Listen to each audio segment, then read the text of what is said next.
right. It's been said that to create a great business, you need to create a great system. People come and go, but systems stay in place. Here's a video we found on social media on systems. Let's take a look. The most powerful daily habit is creating systems. Take a look at your calendar over the last 3 months. Document areas you can delegate. Create 5-minute Loom tutorials on how the tasks are done. Use Notion to create a company wiki and hire a virtual assistant in the Philippines. Automate, eliminate, and delegate. And leave yourself more time for creativity, clarity, friends, and family. The strongest entrepreneurs have the strongest systems. The strongest founders have the strongest systems. You do not rise to the level of your goals, you fall to the level of your systems. If you want to build a great business, then build great systems. Everything you desire will come if you create amazing systems. Every system you make is a vote for the type of company you're going to create. Never miss an opportunity to create an amazing system. All right, never miss an opportunity to create an amazing system. Joining us to discuss systems within the realm of customer service is Jennifer Orode. She's the founder and CEO of Ingenium Concepts. She's a customer service expert who re-engineers businesses across Africa to achieve high profitability by delivering exceptional experiences to customers. Jennifer, you're very welcome. Good morning to you. So, how do you... Thanks for having me. Yeah, you're very welcome to the show. So, as far as what kind of systems need to be in place to make customer service a success from the firm's perspective? So from what we just watched, we saw that systems need to be in place. That's what the video was about. Yeah. And that we need to build. So we keep hearing build, build, build. Yeah. Now, how does that happen? It is not by a switch. Again, I'll take it back to from the angle of the business owner. You have to go back to your foundation. Okay. How did you set up? Yeah. Whose business have you set up? So business, I keep saying business should be off the customer and for the customer. Now, a business that is off the customer, you found a need out there and you thought you had a solution to that. Now, have you built your business to be for the customer? Now, to answer that is your branding. And someone will say, why branding? But branding is not about colors or logos. Branding is about the intangibilities. What are your values? What are the transformation? A lot of businesses have these values on paper, but are we implementing them? Now, if you want to build system, you need to be able to build structure. And which is the most important part of your structure? It's your employees. Okay. They ride on your structure, they ride on your strategy, they implement. So they actually take the transformation to the customer. Now, should you want to build system, you have to build a structure that actually works and align with your value. And that brings us back to branding. Now, branding we have what we call the core values. Yeah. When you are onboarding, what happens? You find that a lot of people on board but do not understand that this is a partnership I am actually putting in place. And for partnership to work, there has to be an alignment in value, in motivation, aspirations. I am a business owner. I want to be where you as an employee, I'm bringing you on board. Are you aligning with me? How can I help you achieve yours while you achieve mine? It is a journey of togetherness. So if you are onboarding and you're not onboarding the right person to align with your values and structures and business goal, you are not going to set up a structure that can build a system that will retain and last and allow you, sustaining business and even be profitable. Now, a lot of businesses start up and then they go to automation. You cannot automate when you don't have your foundation right and ready for automation. Okay. That's very insightful. Okay, so you are conducting a training with I believe the National Customer Service Association in the United States. What is it, 4 or 5 million customer service agents? 4 million. 4 million, that's a lot. What's the training going to entail? All right, so the training is about what is missing. A lot of the information about customer service is out there. Okay. The knowledge is out there. There are a lot of institutions training people day in, day out. Businesses are sending their teams to these trainings, and they do it yearly. There are budgets around these, but you still find that service is still a problem.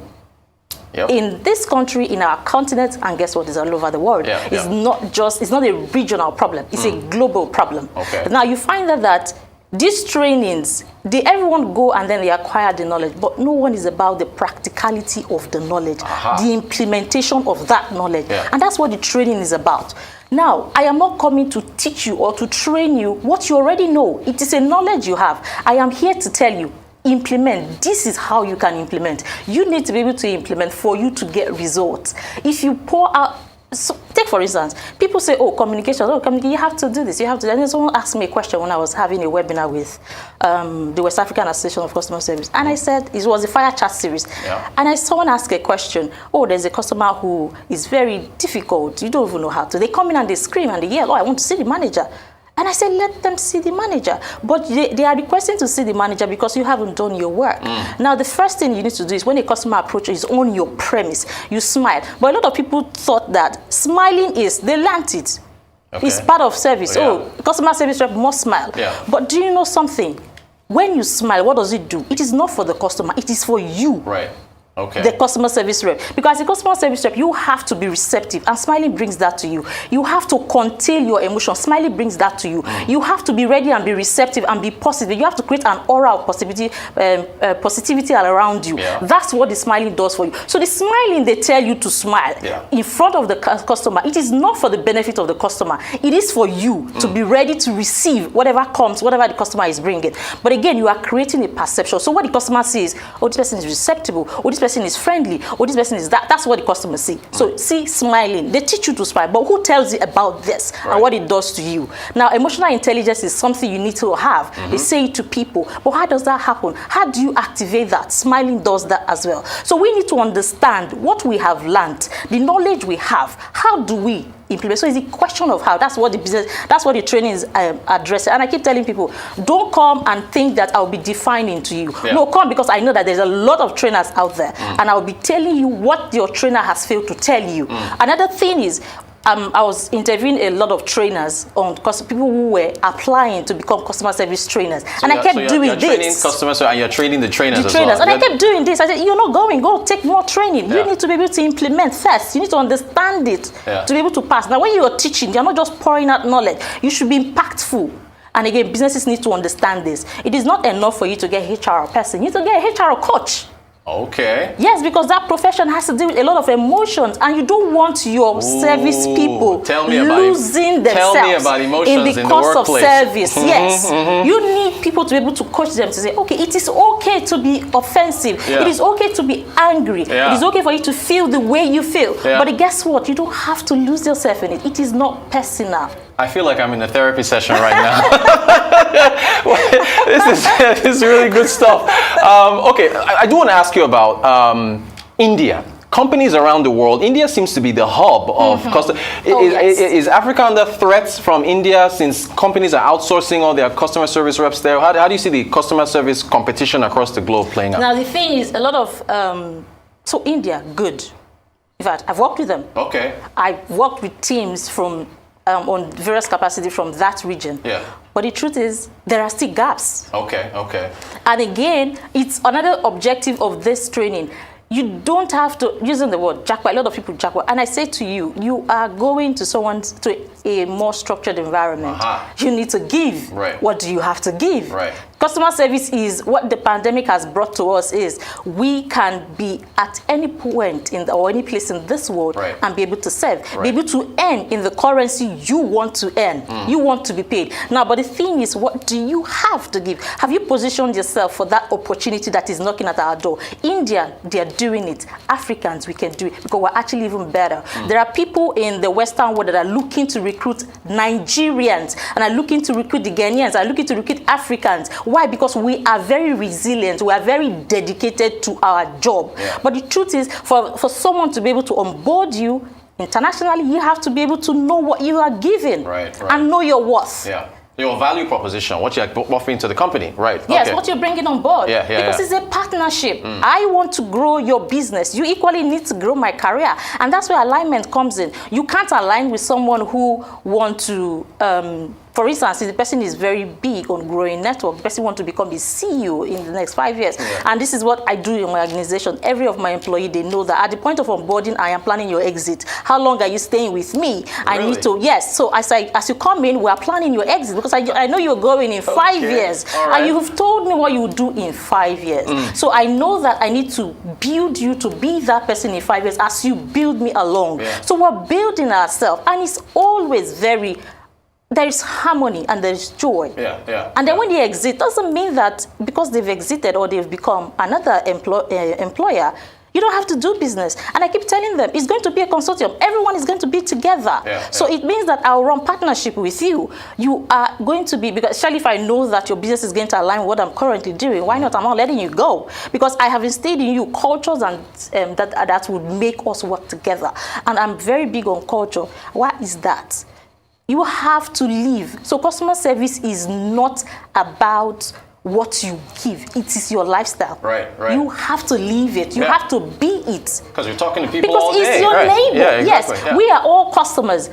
If I'm not at this other end, I'm not a business owner, I'm actually a customer at some other point. Right. So how I treat people, how I treat my neighbor, how I treat my employees will determine how someone is going to treat me out there. Right. So if you treat your employees well, and our employees are your internal structures, they are also your internal customers.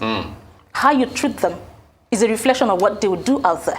Gotcha. How they communicate internally, team-wise, is how they will communicate with the customer out there. So if you're not particular about the gaps in your system, you are not able to bring that experience to the customer, the experience that will make the customer keep coming back.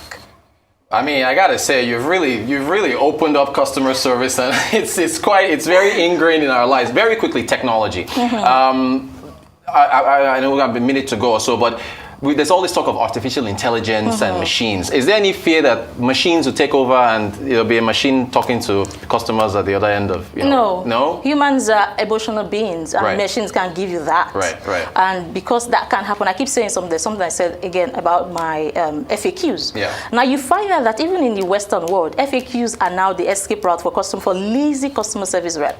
All right, just go to So they just right. And then it's annoying, and a lot of businesses are losing customers via FAQs. So I come to you on the chat box on your channel, and someone is telling me, oh, okay, this problem, click on the link, and I clicked on the link and take me back to FAQ.